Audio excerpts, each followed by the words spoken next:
What's up, guys? Welcome back. I got another workflow for you. And today we're looking at a Qwen-NSFW Inpaint workflow. This one is really good at isolating what you're trying to adjust and not really messing with the rest of the image.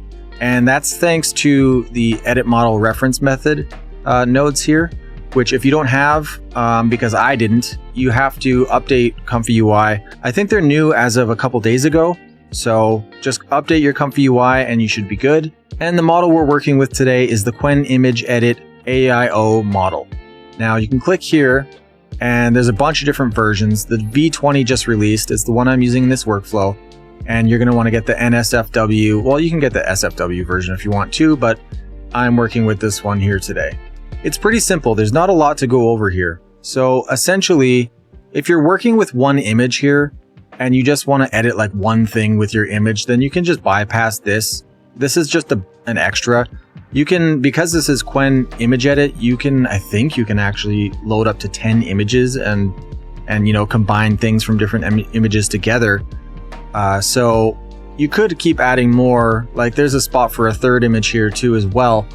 But I thought I'd keep things relatively simple and just show you one or two images and how it works, and then you'll get the understanding. We are going to be using both of these today just for the demonstration so I can show you how it works. And I already have the prompt written in. It is make her hair platinum blonde and put the skull logo from image 2 as the new logo on her hat and make the logo look embroidered. So it's going to take this and replace the knife that's on her hat. And we're also making her hair platinum blonde. So what you want to do first, open in Mask Editor. You're going to want to paint all the areas that you're working with, right? In this case, we're using 2 images and we're only doing 2 things with it. So I have to paint 2 spots, the hat and the hair. That should be good. Now, as for these inpainting nodes, I'm not sure if these are, I'm not sure how new these are. So again, if you update your ComfyUI, go to Manager, Update All. Once that's done, you'll have to restart ComfyUI, and then these should be available. If these aren't available, then you'll come to Manager, go to Install Missing Custom Nodes, and they should populate here. Click them, click Install, and then restart ComfyUI. But let's run this right away here. As for these settings here, pretty much leave them alone. They're kind of dialed in as far as this workflow goes. If you understand what you're adjusting here, you can do that. You can play around with it. But what I have dialed in here right now works pretty well, so you shouldn't really need to mess with this too much. The good thing about this workflow is it does work with pretty much any size of image and doesn't have pixel drift. I'm working on another separate Inpaint workflow, just a different method of doing it, and I'm getting a lot of pixel drift in that one. So it's not quite ready yet, but this one is working very well and there is no pixel drift and things just seem to work. So let's see. We have the hair is teal and we have the knife on her hat.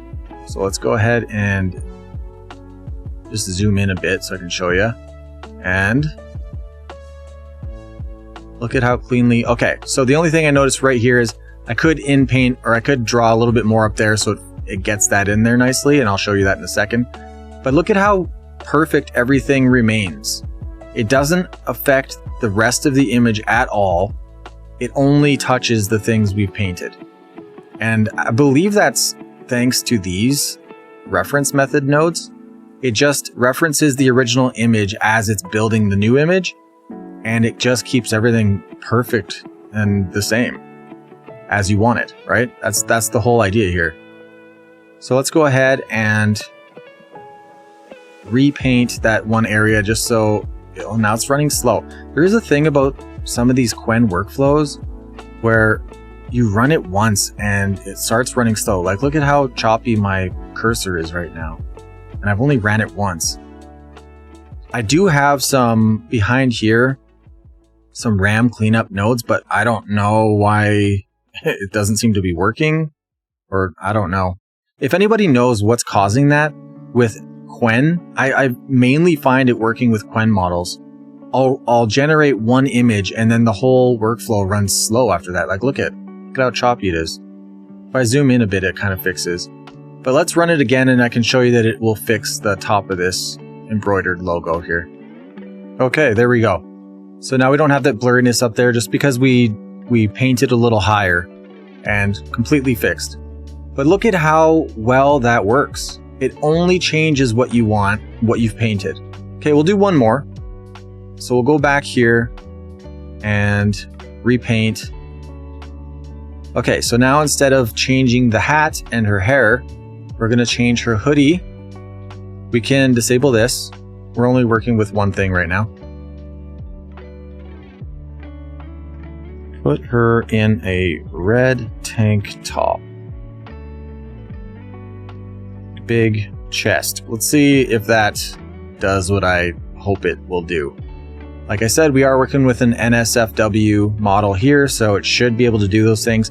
And if it doesn't do it in this generation, the reason would be is because I wasn't descriptive enough. But you can use the appropriate terms and write whatever you want in there, and it should work pretty well. I'm just trying to keep this as G-rated as possible. And it seemed to listen to me, didn't it? Let's check it out. Yeah, look at that. Now, I have noticed that any Qwen models really, when you're kind of working with them, they tend to have a plasticky look to the skin. I have other upscale workflows you can kind of combine with this from my other videos. And if you just combine those techniques with this, so you do like an upscale after, then you'll get more texture on the skin just to fix that plasticky look. But the consistency of this workflow is very good. Aside from the slowdowns when you're generating, I have not really run into too many problems with this workflow at all. So that's it, guys. There's not much else to say. I've kept everything very basic. Like, we're just using Euler beta, a CFG of 1, denoise is full because we want to totally change the areas we've painted. These new nodes are pretty awesome, referencing the original image as it's building. And yeah, that's it. If you guys want this workflow, I'll have it available in my Patreon. If you don't want to support me or pay for it, then you can just copy what I have here and build it yourself. But that is one of the best in-painting workflows I've created in the last while. It's very consistent. It has basically not let me down yet in the things I've wanted to do. So it's really reliable, I'll say. So anyway, guys, thank you very much for watching the video. If you made it this far, I appreciate you. Drop me a like or a follow, and I'll have more workflows coming for you soon. See you in the next one.